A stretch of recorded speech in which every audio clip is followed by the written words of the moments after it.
Bonjour, bienvenue à tous sur ce nouvel enseignement du jeudi. Nous sommes le 25 décembre 2025, nous fêtons la naissance du Seigneur Jésus et le message d'aujourd'hui va porter justement sur cette naissance. Le titre du message d'aujourd'hui, frères et sœurs, c'est la naissance du Sauveur Jésus. Alors, la question est la suivante. Est-ce que Jésus est né le 25 décembre? C'est une question que tout le monde se pose. Est-il né en début d'année à cause de la présence des bergers dans les champs? Est-il né le 25 décembre comme on aime à le fêter? Est-ce que c'est bien cette date? Ces questions sont très controversées, frères et sœurs. Elles soulèvent des débats très passionnés. J'ai récemment, moi-même, pu lire sur Internet des posts qui accusaient les chrétiens de faire une fête païenne, d'être anti-biblique, etc., etc. Je suppose que vous avez vu les mêmes vidéos, les mêmes posts que moi.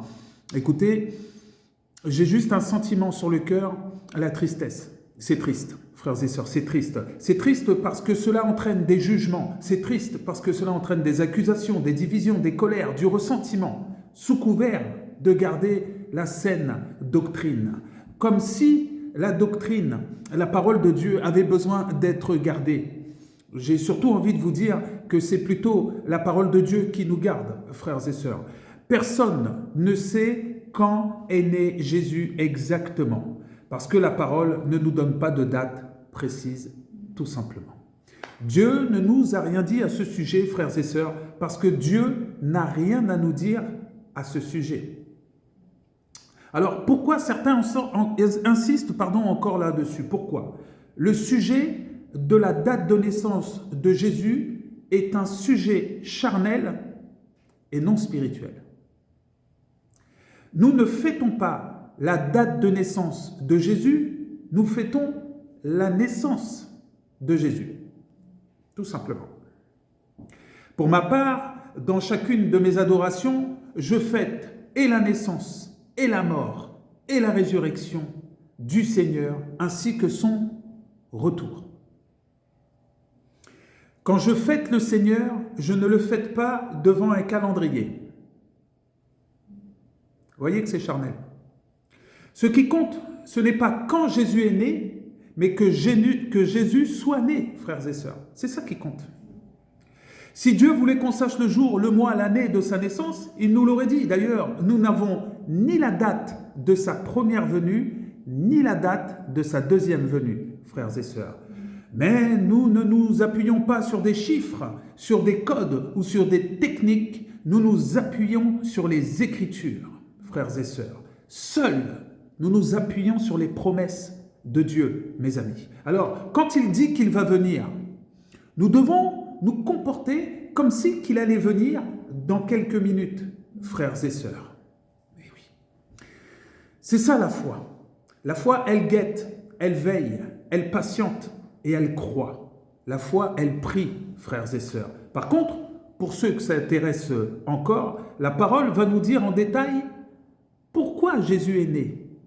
C'est vraiment la raison de cette parole. Pourquoi est-ce qu'il est né? Nous pouvons le lire dans Luc 9 au verset 56. Car le Fils de l'homme est venu, non pour perdre les âmes des hommes, mais pour les sauver, frères et sœurs. La parole de Dieu va nous offrir beaucoup de détails très précis, très prophétiques sur la naissance du Seigneur. Des noms, des dates, des lieux, des contextes, des promesses qui vont s'accomplir. Alléluia. Au regard de tous ces détails, le Saint-Esprit attire nos regards à nous, non pas sur une date de naissance, mais sur une naissance. Les amis, sur l'accomplissement des promesses de Dieu, sur l'arrivée du Messie, sur la libération des captifs. À défaut de savoir quand il est né, nous savons pourquoi il est né, pour apporter le salut. Matthieu 1, 21, je vous le lis, « Elle enfantera un fils et tu lui donneras le nom de Jésus. » Alléluia, c'est lui qui sauvera son peuple de ses péchés. Jésus est le sauveur, frères et sœurs. D'ailleurs, c'est la signification de son nom, Yeshua, Dieu sauve. Il fait ce qu'il est et il fait ce qu'il dit. Gloire à Dieu. C'est sur cela que nous devons nous concentrer, frères et sœurs, sur l'œuvre de la rédemption en Jésus, sur l'œuvre de la communion, frères et sœurs, avec le Seigneur. La rédemption et la communion, mes amis. Alors, est-ce que nous avons tant besoin d'avoir une date précise de sa naissance pour pouvoir le fêter? En vérité, les amis, Jésus se fête tous les jours et à chaque instant. Fêter Jésus le 25 décembre n'est pas un péché, et fêter Jésus le 25 décembre n'est pas un péché. Jésus ne se limite pas à une fête comme dans l'Ancienne Alliance. Jésus se vit, Jésus se rencontre et Jésus s'expérimente. Frères et sœurs, le Seigneur est vivant. Question. Qu'est-ce que Jésus a apporté sur cette terre? Le bébé est venu nu et sans rien dans les mains. Mais en vérité, tout était à l'intérieur de lui. Il était plein de Dieu. Le Seigneur est plein de Dieu. Il est la plénitude de Dieu. Il est Dieu. Jésus est Dieu. Les mages ont apporté des offrandes, mais Dieu aussi a apporté son offrande. Alléluia. Voici l'agneau de Dieu qui ôte le péché du monde. Jésus est l'offrande parfaite de Dieu pour tous ceux qui croiront en lui. Jésus est un cadeau très précieux, frères et sœurs. Alors, qu'est-ce qu'il a apporté Jésus? En lui, qu'est-ce qu'il y avait en lui exactement? Jésus, en lui, il y avait le salut de l'homme pécheur. Alléluia, merci Seigneur. Il y avait la purification des péchés par son sang. Il y a la réconciliation avec le Père dans une sainte communion. Amen. Merci Seigneur. Alléluia. Alors, voyez, au-delà des débats théologiques sans fin, au-delà des discours sans charnels qui n'apportent rien et qui n'édifient personne, mais qui au contraire nous séparent, eh bien, je vous propose d'entrer dans le sanctuaire, frères et sœurs. Alléluia. Dans la parole de Dieu, dans le lieu très saint. Allons dans le texte. Aujourd'hui, le texte, c'est Matthieu, chapitre 2, du verset 1 à 11. Matthieu, chapitre 2, du verset 1 à 11. Jésus étant né à Bethléem en Judée, au temps du roi Hérode, voici des mages d'Orient arrivent à Jérusalem et dirent « Où est le roi des Juifs qui vient de naître ? Car nous avons vu son étoile en Orient et nous sommes venus pour l'adorer. » Le roi Hérode, ayant appris cela, fut troublé et tout Jérusalem avec lui. Il assembla tous les principaux sacrificateurs et les scribes du peuple et il s'informa auprès d'eux où devait naître le Christ. Ils lui dirent « À Bethléem en Judée, car voici ce qui a été écrit par le prophète. Et toi, Bethléem, terre de Juda, tu n'es certes pas la moindre entre les principales villes de Juda, car de toi sortira un chef qui paîtra Israël, mon peuple. » Alors Hérode fit appeler en secret les mages et s'enquit soigneusement auprès d'eux depuis combien de temps l'étoile brillait. Frères et sœurs, l'étoile brille éternellement. Alléluia. Puis il les envoya à Bethléem en disant « Allez et prenez des informations exactes sur le petit enfant. Quand vous l'aurez trouvé, faites-le moi savoir afin que j'aille aussi moi-même l'adorer. » Après avoir entendu le roi, ils partirent, et voici l'étoile qu'ils avaient vue en Orient marcher devant eux, jusqu'à ce qu'étant arrivée au-dessus du lieu où était le petit enfant, elle s'arrêta. Quand ils aperçurent l'étoile, ils furent saisis d'une très grande joie. Ils entrèrent dans la maison, virent le petit enfant avec Marie sa mère, se prosternèrent et l'adorèrent. Ils ouvrirent ensuite leur trésor et lui offrirent en présent de l'or, de l'encens et de la myrrhe. Amen. Merci Seigneur. Voyez qu'ici, il n'est pas question de calendrier nulle part. Amen. Ici, je souhaiterais rendre honneur au Seigneur, non pas en débat stérile, charnel et diviseur, mais vraiment lui rendre honneur en prêchant sa parole pour le glorifier, pour annoncer son œuvre de salut afin que les perdus soient touchés, frères et sœurs, que le corps de Christ soit édifié et que Christ soit glorifié. Les amis, soyons spirituels, frères et sœurs. Dans ce texte, Il y a quelque chose, il y a beaucoup de choses. Il y a beaucoup de choses, alléluia. La parole de Dieu est tellement dense, tellement nourricière. Mais j'y ai vu 3 choses qui se détachent particulièrement. C'est l'offrande que ces mages vont faire à Jésus. Ils vont faire 3 offrandes. Alors, ces 3 offrandes, frères et sœurs, il faut comprendre qu'elles sont prophétiques. En vérité, c'est toute la parole de Dieu qui est prophétique, dans le sens où elle est annonciatrice. Et les 3 offrandes sont là pour, on va dire, annoncer le Seigneur. Alors voyons cette première offrande, l'or.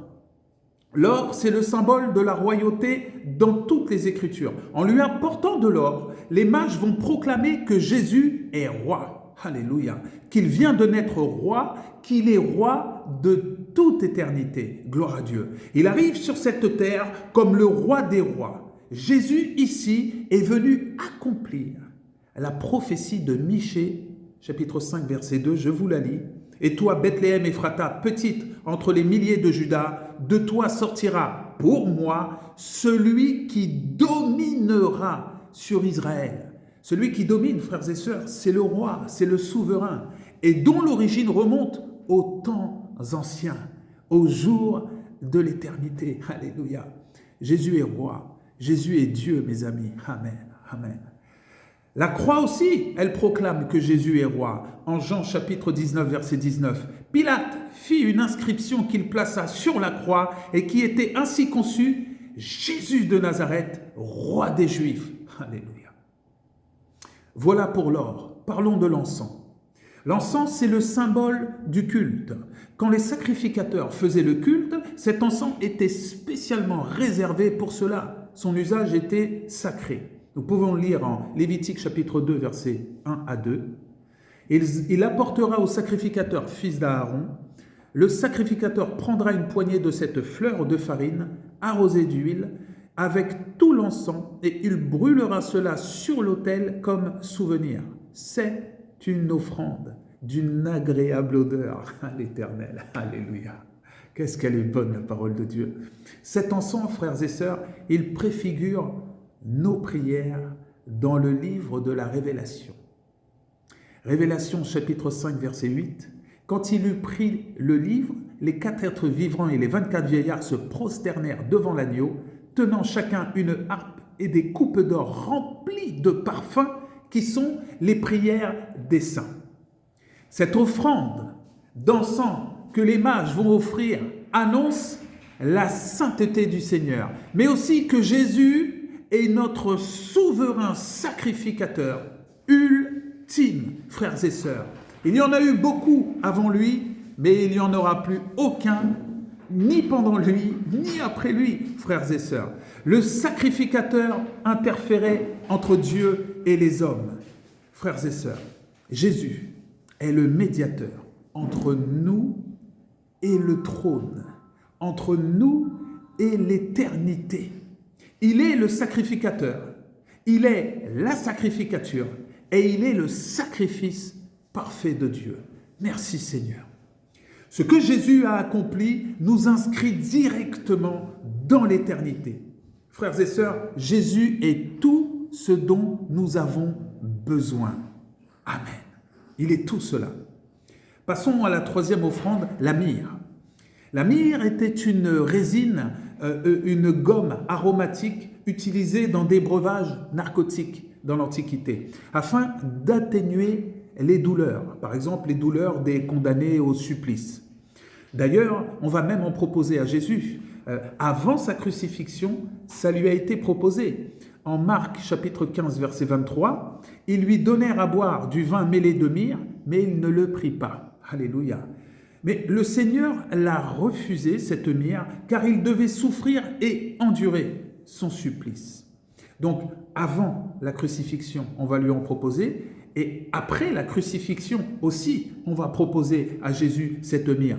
Nicodème apportera un mélange d'aloès et de myrrhe pour l'embaumement du corps du Seigneur. On le voit dans Jean chapitre 19, verset 39. Nicodème, qui auparavant était allé de nuit vers Jésus, vint aussi apportant un mélange d'environ 100 livres de myrrhe et d'aloès. C'était assez conséquent. Cette myrrhe, frères et sœurs, elle préfigure la mort du Seigneur. Nous voyons là que cette myrrhe annonce aussi les souffrances que Jésus va endurer pour nous. Rien que ça. Il fallait, frères et sœurs, que Jésus souffre pour nous, pour moi, pour toi, pour chacun de ceux qui croient en lui. Lui-même le dira. Il le dira dans Marc chapitre 10, verset 45, « Car le Fils de l'homme est venu non pour être servi, mais pour servir et donner sa vie comme la rançon de plusieurs. » Mais quelle humilité! Mais quelle humilité! Et vous voulez que nous allions nous associer à des théologies sans fin sur la date de naissance de Jésus? Mais qui oserait discuter de ça devant le Seigneur? Qui? Voilà nos trois éléments qui portent en eux une puissance d'annonciation, une puissance prophétique extraordinaire, frères et sœurs. C'est extraordinaire. La parole de Dieu est extraordinaire. Parce que Dieu, Jésus, est extraordinaire.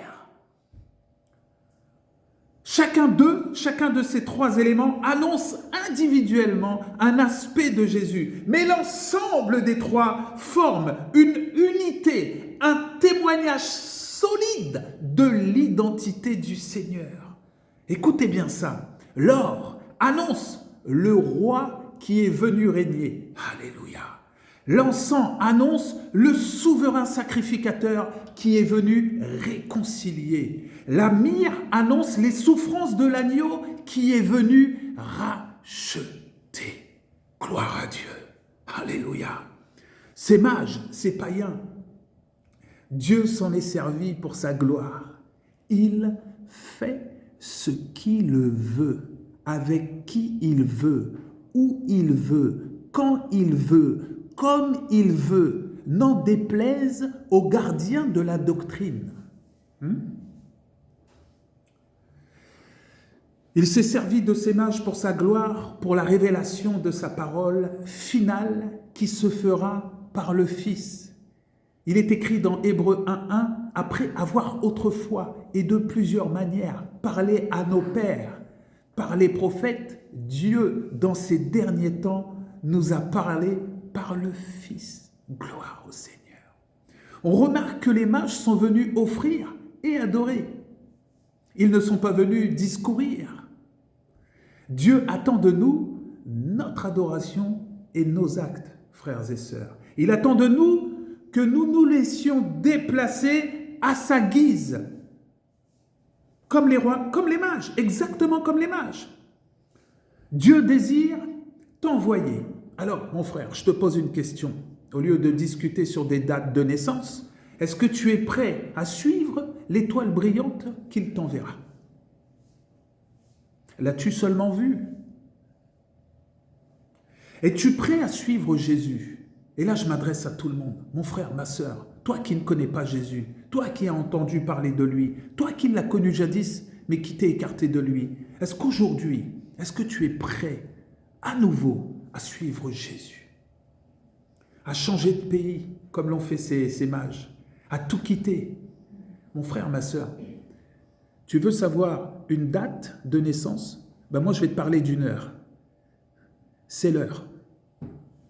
C'est l'heure de tout quitter pour suivre Jésus. C'est l'heure de lever la tête et de chercher cette étoile brillante qu'il t'a envoyée pour t'amener là où il veut t'amener. Alléluia.